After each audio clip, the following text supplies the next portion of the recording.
Photo हो गया। ये हमारे सामने इसी वजह से किसान कर्जदार है। कोई भी किसान ऐसा नहीं है जो कर्जदार नहीं है। मेन कारण ये है हमारी फसल के अच्छे दाम नहीं मिलते। जो फसल हमारा अच्छी हो उसे मिल नहीं लेता, तो हम चारों तरफ से घिरे हुए हैं किसान। समस्या ये है सबसे बड़ी।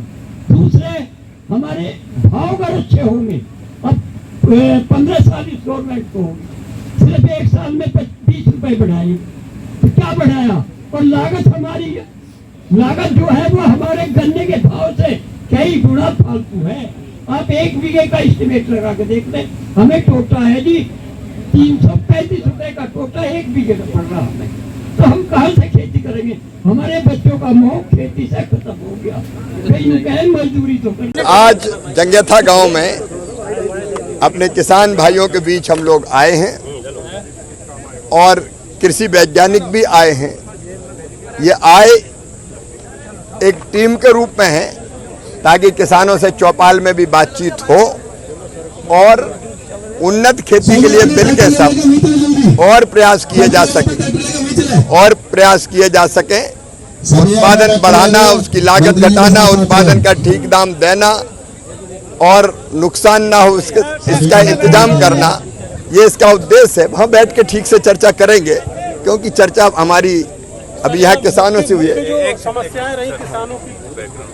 हाँ सर, पहली बार लोग आए हैं, किया गया है, बहुत अच्छा अभियान है। पहली बार खेतों तक जा रहे हैं आप लोग, क्या कहेंगे? देखिए, कृषि भारतीय अर्थव्यवस्था की रीढ़ है और किसान उसकी आत्मा। और कृषि मंत्री के रूप में किसानों की सेवा ही भगवान की पूजा है। और किसानों से मिलने जब तक खेत में और गांव में नहीं जाएंगे तब तक काम चलेगा नहीं।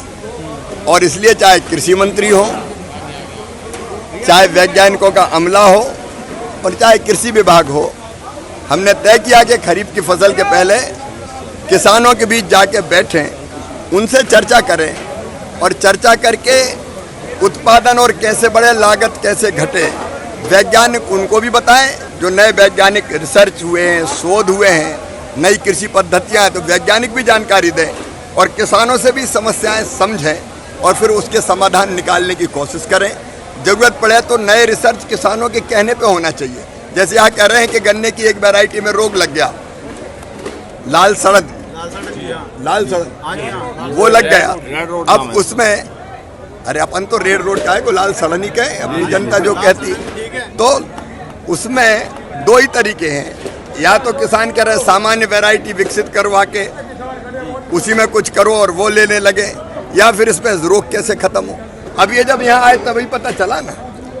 और इसलिए जो चीज़ें आएगी उसके आधार पर रिसर्च होगा, शोध होगा और इनकी समस्याओं का समाधान हो किसान भाइयों का, इसकी कोशिश होगी।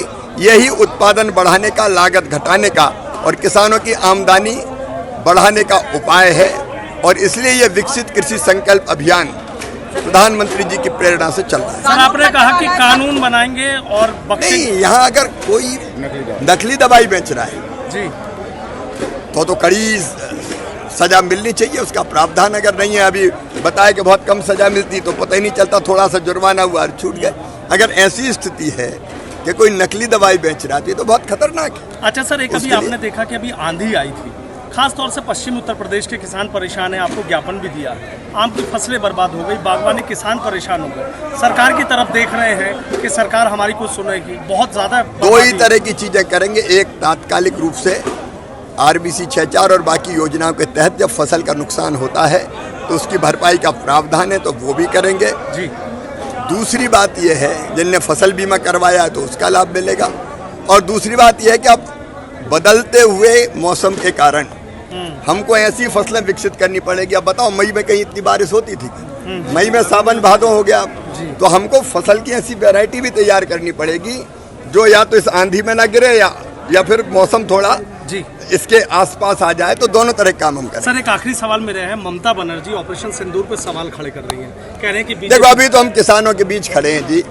ऑपरेशन सिंदूर देश के लिए गर्व है। हमारी सेनाओं ने जिस शौर्य का परिचय दिया है, सारे देश को प्रणाम करना चाहिए। सेना के शौर्य पर सवाल नहीं उठाना चाहिए। आखिर हम सब भारत माँ के लाल हैं, तो भारत माता की जय सबको मिलकर बोलना चाहिए। और दुश्मन अगर सामने आए तो कोई किसी पार्टी का नहीं है, फिर वो भारत माँ का लाल है। तो एक होकर उसका मुकाबला करके उसको सबसे पहले शिकस्त देनी चाहिए। पाकिस्तान की भाषा नेता ना बोलें राजनीतिक स्वार्थ में, इतनी मेरा कहना है।